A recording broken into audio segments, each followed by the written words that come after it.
ഇദ്ദേഹം പറയുന്നത് പ്രകാരം അദ്ദേഹത്തിന്റെ ഒരു അവകാശവാദം എന്ന് പറയുന്നത് പോപ്പുലർ ഫ്രണ്ടിനെ അദ്ദേഹം ന്യായീകരിച്ചിട്ടില്ല എന്നാണ് പറയുന്നത്. ശരി, അങ്ങനെയാണ് എന്നുണ്ടെങ്കിൽ പോപ്പുലർ ഫ്രണ്ടിനെ തള്ളി പറയല്ലേ വേണ്ടത്. തള്ളി പറയുന്നതിന് പകരം ഇദ്ദേഹം എന്താ ചെയ്തത്? അതിന്റെ പിന്നിൽ RSS ആണെന്നാ പറഞ്ഞത്. അതെങ്ങനെയാ ചേർന്ന് പോവുക? RSS ആണ് എന്നുണ്ടെങ്കിൽ നിങ്ങൾ അത് ന്യായീകരിക്കുക തന്നെയാണ് ചെയ്തിട്ടുള്ളത്. അത് ചെയ്തത് ശരിയോ തെറ്റോ എന്നുള്ളതിനേക്കാൾ ഉപരിയായിട്ട് അത് മുഴുവൻ RSSന്റെ തലയിലേക്ക് കെട്ടിവെച്ചുകൊണ്ട് ഈ പറയുന്ന പോപ്പുലർ ഫ്രണ്ട് എന്ന് പറയുന്ന ആ കൂട്ടം ആളുകൾ ചെയ്തതിനെ നിങ്ങൾ വെളുപ്പിക്കുന്നു. ഇതാണ് നിങ്ങൾ ചെയ്തത്, ഇതിനെ തന്നെയാണ് ന്യായീകരിക്കുക എന്ന് പറയുക. അപ്പൊ നിങ്ങൾ അത് ക്ലാരിഫൈ. പിന്നെ ഒരു ഡൗട്ട് എന്ന് പറയുന്നത് ഇദ്ദേഹം ഇവിടെ പറഞ്ഞു കാരുണ്യത്തിന്റെ കടലിനെ കുറിച്ച് പറഞ്ഞു. ഞാൻ ഒറ്റ മിനിറ്റ്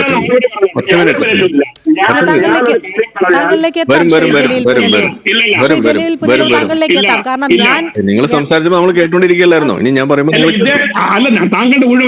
നമ്മൾ പറയുമ്പോ നിങ്ങൾ എന്തിനാണ് ഇങ്ങനെ അസഹിഷ്ണുത കാണിക്കുന്ന? എന്തിനാണ്? അസഹിഷ്ണുതയുണ്ട്. നിങ്ങൾ ഇവിടെ നുണ പറഞ്ഞു പോവാണ്. നുണ പറഞ്ഞു പോകാൻ സമ്മതിക്കില്ല.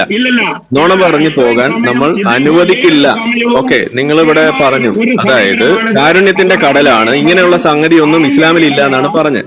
ഞാനിവിടെ കൃത്യമായിട്ട് പറയുന്നു, ഈ പറയുന്ന പോപ്പുലർ ഫ്രണ്ട് അവര് നടത്തിയത് ഏത് നിയമത്തിന്റെ അടിസ്ഥാനത്തിലുള്ള ചെയ്തിയാണ്? ഖുർആനിലെ 5:33 എടുത്ത് വച്ച് വായിക്കൂ.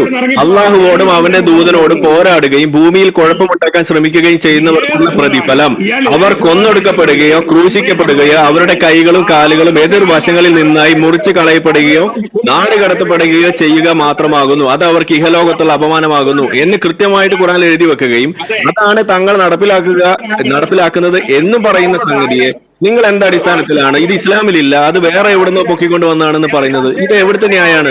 എന്നിട്ട് പിന്നെ അത് വെച്ചുകൊണ്ട് നിങ്ങൾ ഇസ്ലാമിനെ വെളുപ്പിക്കുക, ഇത് കാരുണ്യത്തിന്റെ കടലാണെന്ന് പറയാം. ഇതാണോ നിങ്ങൾ ഉദ്ദേശിച്ച കാരുണ്യം? ഇതാണോ നിങ്ങളുടെ കാരുണ്യം? നിങ്ങൾ വെറുതെ ഒച്ചമ്പാളം ഉണ്ടാക്കിയിട്ട് കാര്യമില്ല. ചോദിച്ചിട്ട് ഉത്തരം പറയും.